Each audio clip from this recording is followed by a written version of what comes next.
Hello and welcome to Frankly Speaking, where we dive deep into regional headlines and speak with leading policymakers and business leaders. I am Katie Jensen. It's been more than a month since protests swept across Iran after the death of Mahsa Amini in police custody after her arrest for allegedly wearing unsuitable attire on September 16. What first began as a protest has turned into a national uprising, led by thousands of young people and women in particular. On today's show, we speak with Dowlat Nowrouzi, the UK representative of the National Council of Resistance of Iran, to ask if these protests feel different to those we've seen before and whether they have the potential to topple the Iranian regime.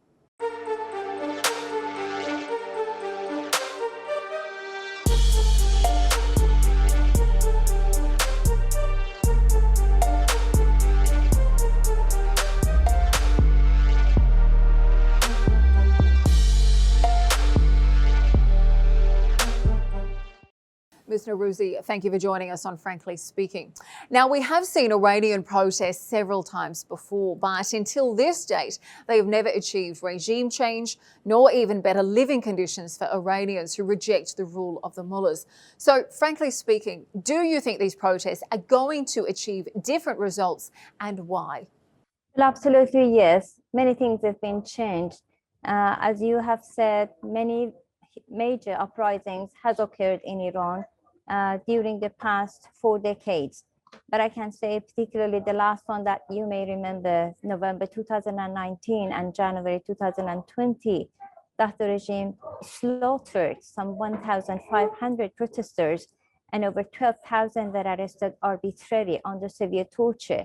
However, this one is absolutely different. It is a nationwide uprising movement. It is mobilized, it has been able to spread with the efforts of the Iranian resistance unit and network throughout Iran, from north to south, west to east. Some 178 major cities are engulfed in the protests and uprisings.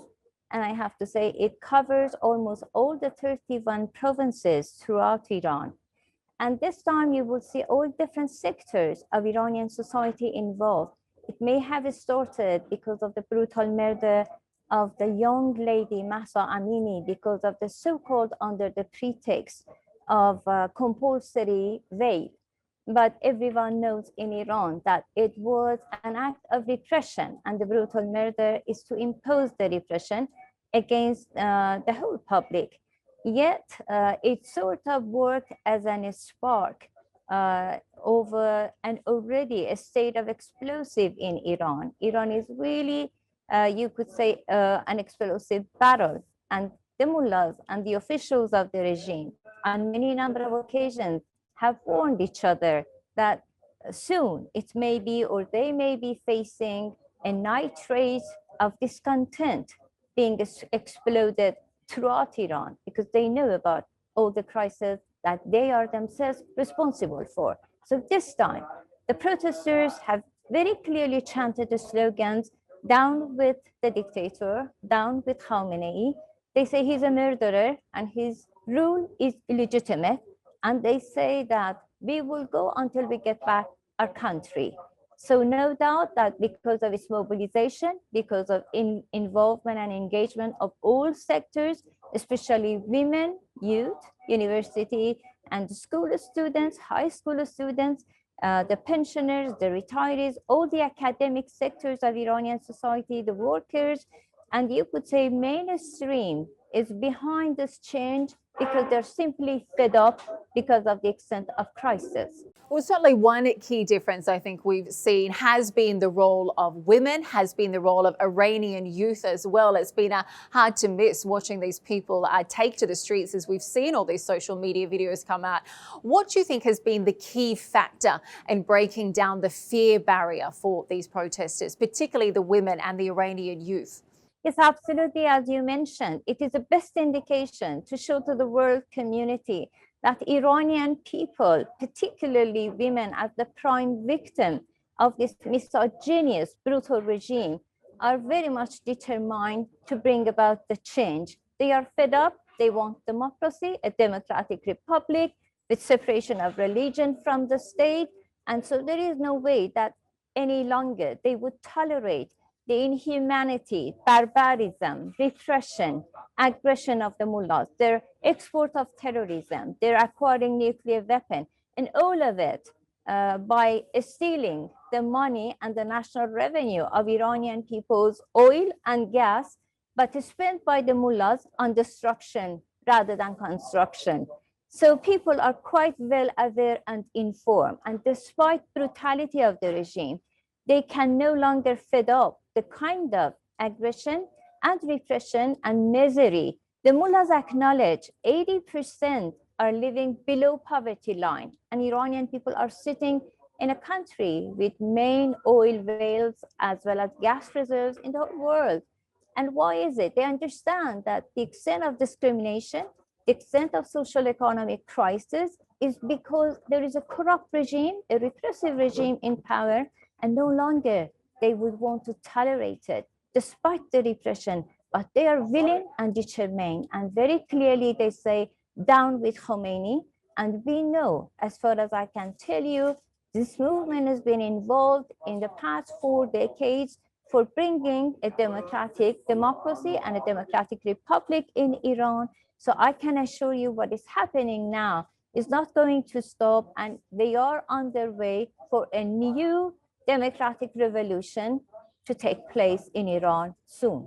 Now, you certainly say people are fed up. They are demanding democracy. They are demanding change, but there's no denying the security forces are very well armed. Many international human rights organizations have expressed major concerns about the loss of life, particularly children so far. So what would it take in order to be able to topple the regime, and how long do you think they will last? Well, I think I can't give you an exact time. I'm sure you understand that things is not going easy, and they are facing, up to now, over 400 have been brutally murdered and killed on the streets because the regime is using live ammunition as well as tear gas and all sorts of deadly weapons.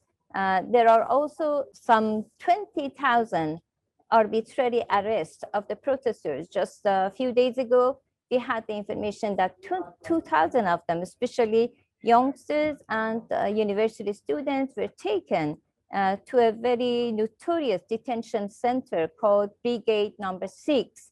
That is about 30 kilometers from south of Tehran. And in that detention center, they do all sorts of deadly torture against political prisoners as well as protesters. So despite all that, they know that what they are being engaged, and they know that they are going to have to sacrifice all that it takes in order to gain back their country. What I can assure you of is that the Iranian people will definitely continue, because they know what happened to Mahsa. It's not only Mahsa, it could be anybody else's sister, wife, mother, or any other close brother. They know that the regime has been involved in all sorts of crimes against Iranian people. So I can tell you that vast majority of Iranian people are determined, and it would go on till we see the downfall of the regime. Well, certainly several young women have really become figureheads of this protest, this national uprising. But it's also been claimed that the protests have no leader, they're self-motivated, they're spontaneous. How can that be the case, though? Surely, how can a protest really exist without at least one leader? You have to be assured that you can't even organize a picket line, even in a democracy, without organization. You know better. If you're in any way involved in preparation of any event, everybody would know that there is already a lot of management and perhaps a lot of preparation done and organized, let alone talking about spreading protests with the slogans they chant, which is very much similar and very clearly the aims of the Iranian opposition movement that they loudly cry out in the streets.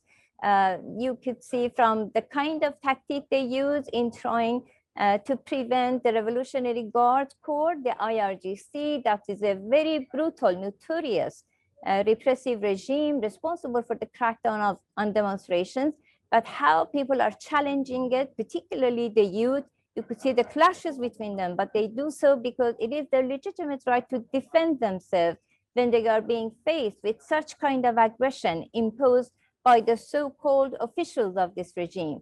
But what we can see is that it is a very brutal regime that is not legitimate. They clearly say that. So all that clearly shows that these are all actually mobilized, and the way that they are being spread to other cities could not have been done without a network, which the Iranian resistance social network throughout Iran, especially in various sectors, as well as the efforts of the resistance units have been playing a significant role in trying to expand it and in trying to continue. So it is obviously organized, and particularly, as I said, the resistance units of the Mujahideen, as well as the defiant youth, women, and other sectors that have already been fed up for the past 4 decades, are all at the forefront of pushing it forward. So certainly huge protests going on within the country. But what are you doing at the National Council of Resistance of Iran and other opposition parties? What are you all doing to be able to support these protests? Absolutely. As you mentioned, for all of us, it has been a very, you could say, hectic, full-time effort on all fronts.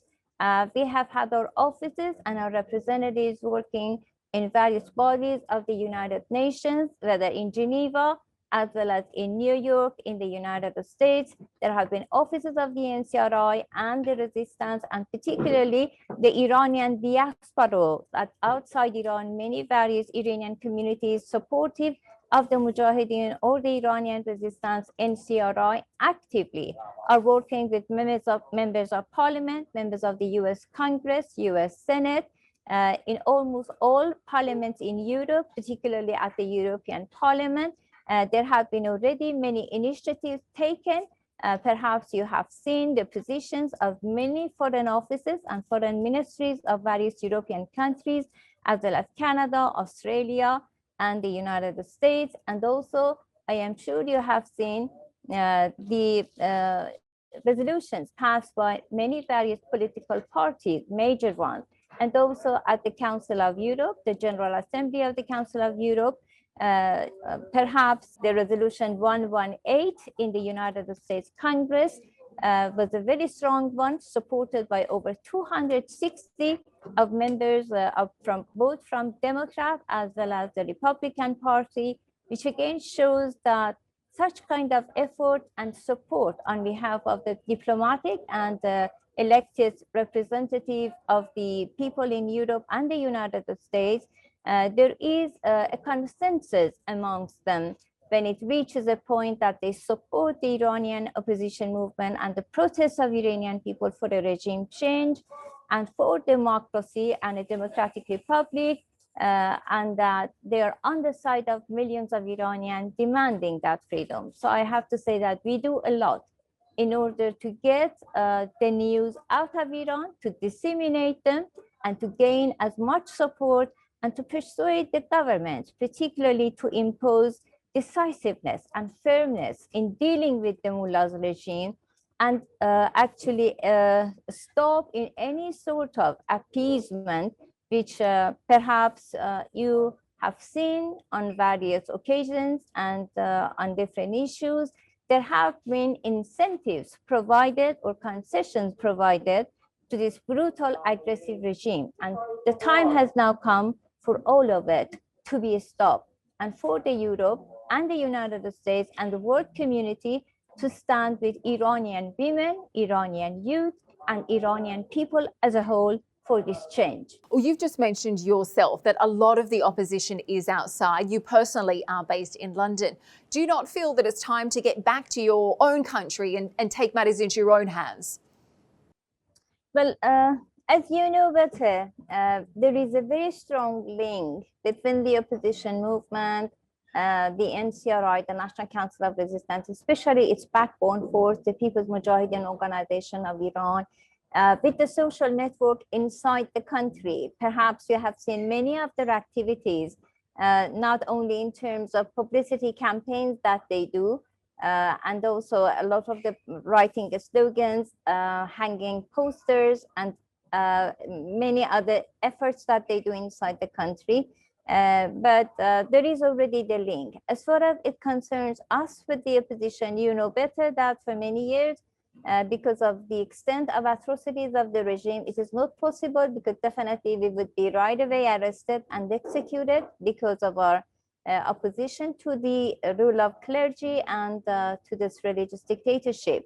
But I can assure you that there is already a very strong link, and a lot of activities that are going on is because of that it is a unified movement. And what we do is particularly to try to convey and to be the voice of Iranian people, and particularly the protesters and the network of the movement outside Iran, in order to try to actually, as I mentioned, gain as much support and recognition for the opposition and for their major demand, which is the change of this brutal dictatorship into bringing a new democratic republic with separation of religion from the state, with women's equal rights, and abolishment of the death penalty, removal of all sorts of discrimination from ethnic and religious minorities. And those are major issues in a nuclear-free Iran, and all that, and also especially coexistence with neighboring countries and prosperity for the world community. So these are the main aims that the movement has, that tries to promote it through the international community and gain as much recognition for the Iranian people and their major demand, and also to try to impose as much pressure upon the regime to tighten up their hand in carrying on and carrying out the torture and execution that they're inflicting upon the Iranian people, particularly our youth and women. And there have been many world condemnation of their atrocities, but they need to do more. And Okay, this is so why to me, it sounds like you are ruling out a return to Iran for obvious reasons. But tell me, what is life like as an Iranian dissident living in Europe? Do you feel safe? Well, as far as it concerns, particularly the TAR movement, I have to say that it is a very difficult task, because on one hand, as I said, we try to do the utmost we can to be the voice of Iranian people. So in many various international institutions and bodies, as well as political parties and parliaments and various government institutions, we are working. But on the other hand, as you said, as the main enemy of this terrible, brutal dictatorship, we are the main target of their both assassination and all sorts of misinformation campaign, and actually demonization campaign by the mullahs and their lobbies outside Iran. Perhaps you might remember that in 2018, we had a huge gathering of over 100,000 of Iranian diaspora that assembled and gathered in Paris, in Villepinte in 2018 for a free Iran gathering. And the mullah regime sent and dispatched one of their diplomat, so-called the third secretary, Asadullah Asadi from Austria, in order to carry a bomb. The bomb was very, very sophisticated, highly explosive.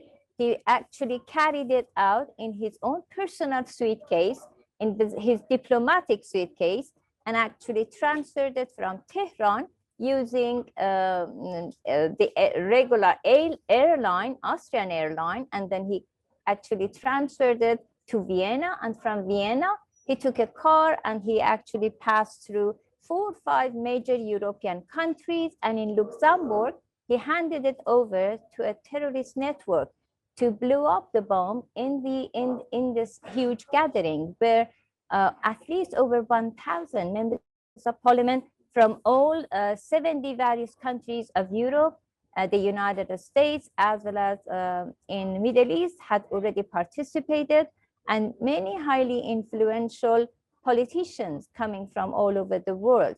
So such explosion of a bomb could have been a catastrophe, and definitely it would have had perhaps hundreds to be killed and many more wounded. So this is the way that the mullahs are actually responding to the opposition, even outside Iran, let alone Okay, talking so you about obviously feel still a very risky scenario, even outside Iran. What are your expectations from the EU, from European countries? Do you feel that in many respects, you know, not just Europe, but the world, that in most cases it feels like the protesters have simply been given empty promises and words and left to meet their destiny?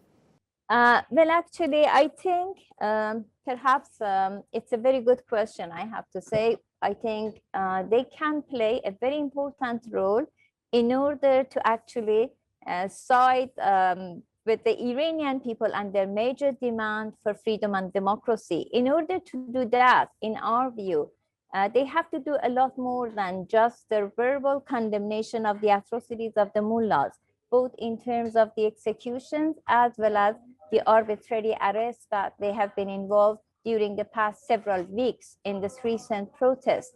But we think they can and they should summon their ambassadors, summon perhaps their nationals from Iran. They have to close down the Iranian embassy in their countries because, as far as we know, in reality, they are used by the mullahs for all sorts of espionage as well as exporting terrorism and providing logistics, money, financial aid, and even military weapons to their terrorist network in Europe. Also, we are asking them to impose all sorts of comprehensive sanctions against the mullahs, especially the officials and the Revolutionary Guard Corps that are very much responsible for the executions and torture of our youngsters and women. We are also asking them to recognize the legitimate right of Iranian people to defend themselves and actually to continue their support and to stay on the side of millions of Iranians demanding the change. And Okay, this is what so we hope. you want more action from global leaders. Let's talk about America specifically, because they seem to have been outraged by the protests we saw back in 2011 in places like Egypt and Libya. But in many respects, it feels like the same rules haven't necessarily applied to people in Iran. Would you agree? Well, I think there are differences, but I definitely agree that unfortunately this policy of appeasement has affected the ruling government now there. But I have to say that they have to realize it is now time for a very sharp change.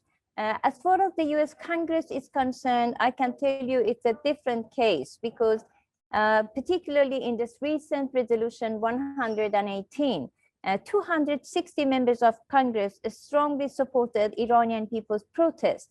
They supported Mrs. Mariam Rajavi, our president-elect, 10-point plan for fundamental freedoms in Iran, and that they have supported the change. They strongly condemned the terrorist operations of the mullahs, both against the opposition and against other foreign nationals, and called for the government for a decisive, firm policy in dealing with the mullahs regime. But I have to say that as far as the government is concerned, they have to do much more, which really includes some of the demands of the Iranian community and the opposition that I just mentioned to you. But I think one of the most important could be to the recognition of the right of the people to defend themselves and helping them to have access to free internet and stopping any sorts of found relief to the mullahs, particularly under whatever pretext of negotiation over either the nuclear matter or other issues. But the Iranian people national wealth must be given to the Iranian people in a new democratic republic in Iran, not their oppressors, not the dictators that really are the main enemy of Iranian people and, in our view, the world community. They are the main source of spreading instability and terrorism domestically as well as outside Iran. Okay, so you want... it is even much, it is needed for their vital interest. Okay, so you want more action from the US government, more action, less talk. If you could send a message to the president of the US, President Joe Biden, what would you want to tell him? What would you ask him for? I would definitely ask him regarding what we have been discussing. The Iranian people are very much determined to change this regime. and they are willing to sacrifice all their lives, as you have seen and everybody else has seen. And this is not the first uprising, but it is the main one that definitely would lead into the change of this regime. It is now time, no matter what kind of mistakes or strategic mistakes regarding wrong policies of the United States, it is now time for them to change it and to correct it. So stand with Iranian people, support the demands of Iranian people for this change. And that means that, as I mentioned, decisiveness against the regime, persuading particularly the European countries to summon their ambassador, to close down the embassies of the mullahs, not to give any funds or money in any way whatsoever to this regime, imposing comprehensive sanction, listing particularly the IRGC and all the commanders that particularly are involved in the mass killing, and freezing all their assets, and taking other punitive measures, especially with the United Nations Security Council. I think they have to take into consideration that this regime must face justice for brutality and for committing a crime against Iranian people, particularly the protesters and our youth. Okay, so you want embassies closed down, you want greater sanctions. We haven't seen any of these steps yet. One interesting factor we've seen come about in recent days and weeks has been the fact that Iranian oil workers and lawyers have now joined the uprising.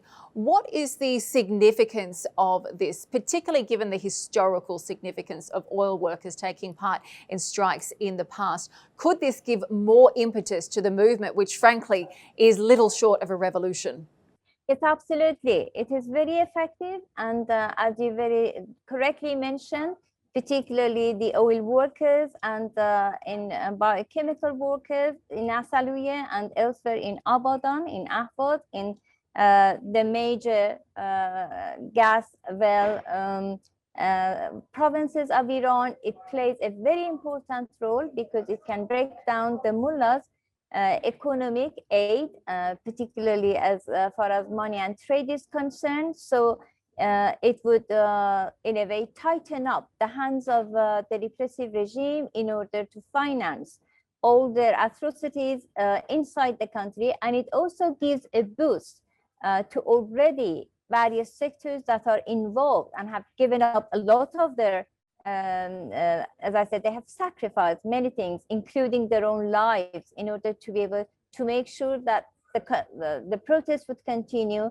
until the day of the change in this regime. So definitely it plays a very important role. And I think this is another indication to show to the world community how the Iranian people this time are very serious for this change, how they have learned from the past experience, that how they need to challenge the repressive forces of the mullahs regime, and they're able to overcome it. And perhaps seeing now several weeks that the protests have started and still being continued is the best indication that there is no way that you can turn the clock backwards. And as we move on, things move on more rapidly. And I have to say they intensify. Maybe there may be some ups and downs, but I can assure you that the mullahs and the regime is on its last leg. There is already a huge crisis. People in no way are able or will tolerate to take more of these repressive measures. They know that, as I said, the root of all the crisis in Iran and outside in terms of instability and terrorism and the chaos comes from the ruling establishment with the clergies in Iran. They definitely want to change it for not only the whole prosperity and development and progress inside Iran and our country, but also in the whole region. So it is time for the world community to accept that the new era has come, and they have to change side and actually be, as I said, supportive of Iranian people's demand. We're now 1 month into the protest. They certainly show no sign of slowing down, nor does the crackdown as well. So I guess time will tell whether we see that change. Well, Dowlat Nowrouzi, thank you for joining us today on Frankly Speaking. We appreciate your time. Thank you so much for inviting me to your program.